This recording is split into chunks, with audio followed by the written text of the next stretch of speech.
Hey, what's up, saw yackers? Today we are coming to you with a little bit of a tackle tip for you. First, I'm going to show you something that I use, and then I'm going to take you inside to one of my favorite little places, Riviera Bait and Tackle, to show you the same product, but the new clean version of it that's still in the package in the store. That way you can have an idea of exactly what you need to order or what you need to buy. Today we're going to talk about aerators. Down here where we are in South Florida, this is primarily a natural bait fishery, right? We fish a little bit of artificial, but by and large we're fishing live bait because our water is so dang crystal clear in a lot of areas that artificials it's really tough to fool the fish with them. So you wind up having to fish natural bait if you want to be successful. Our natural bait is more often than not is alive, so you have to find a way to keep it that way, right? If you're not fishing in a boat, you don't have a live well. As you know, we're typically in kayaks, or we are occasionally, if weather's not right for the kayak, we'll fish off the beach or off of piers or things like that. And it's especially important when we're fishing off a pier, off the beach, places like that, to be able to keep our bait healthy. So the key to that is the aerator. This is the aerator that I prefer. And in just a moment, we're going to go inside here and I'm going to show it to you. And I'm going to explain to you why I prefer this one over some of the others. Sorry, the old salt yak truck, as y'all can tell, we've been super busy the last few days and that booger is a mess. So without further ado, let's come over here. Let's gather up definitely the better half, if you know what I'm saying. And let's get in here and talk about this. Welcome back, everybody. You've been here with us before, but here we are at Riviera Bait and Tackle. Come over here, girl.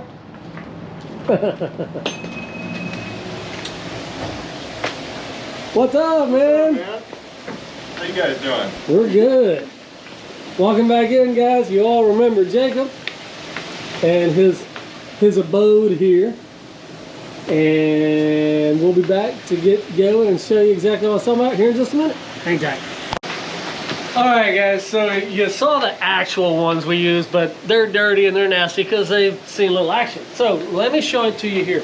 And the reason I got turned on to this particular aerator is because Jacob recommended it for me one day when I was here. I've had probably 6 or 8 different aerators over the last year. Fraybill, the bubble box, so with Fraybill I've had like 3 different models that they make. I've had 2 different, and by the way, the Fraybills and the bubble box all were operated on D-cell batteries. Then I also had a couple that I ordered off of Amazon that were USB rechargeable. So I'm going to tell you something about those Amazon USB rechargeable ones. I really liked them, right? They worked great.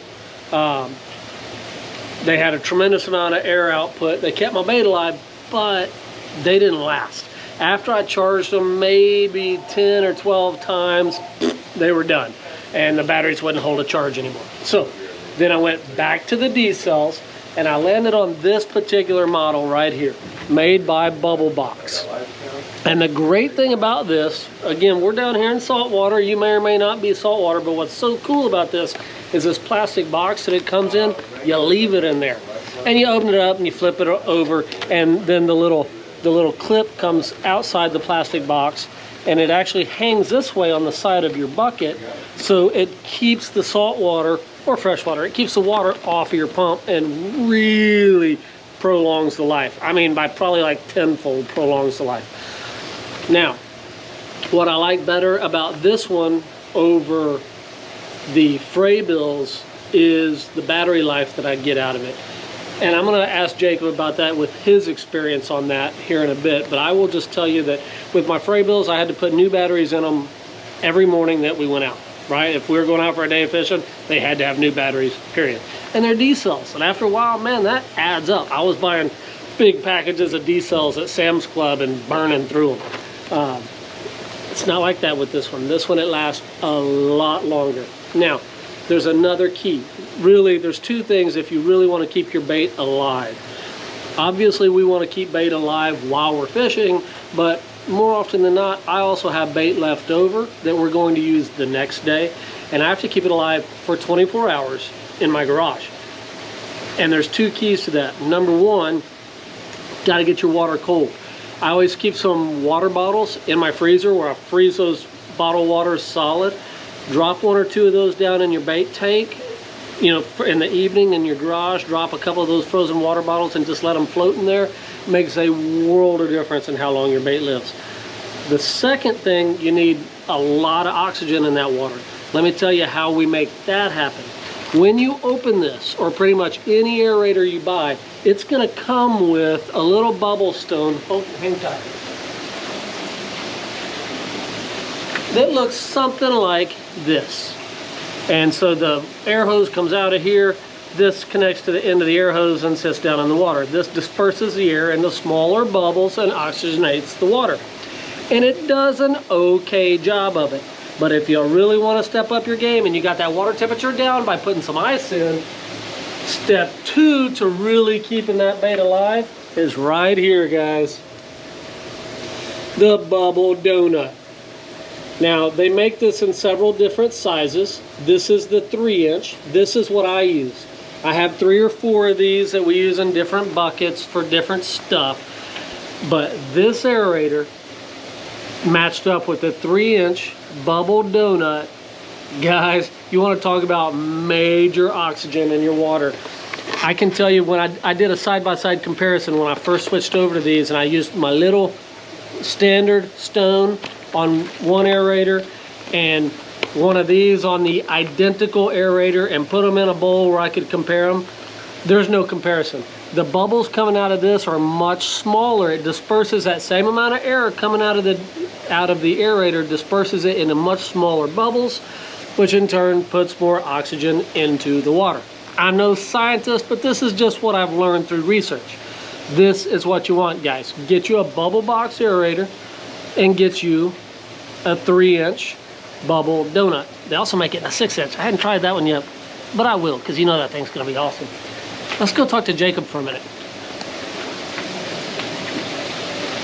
So, Jacob, being the bait master, you have any experience with a combination like this? Oh yeah, no, absolutely. So this last weekend we set up that exact setup in my big 2,000-gallon tank.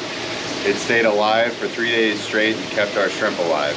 How long did the batteries last in that bubble? So it says 48 hours. I had it running for 72 hours straight.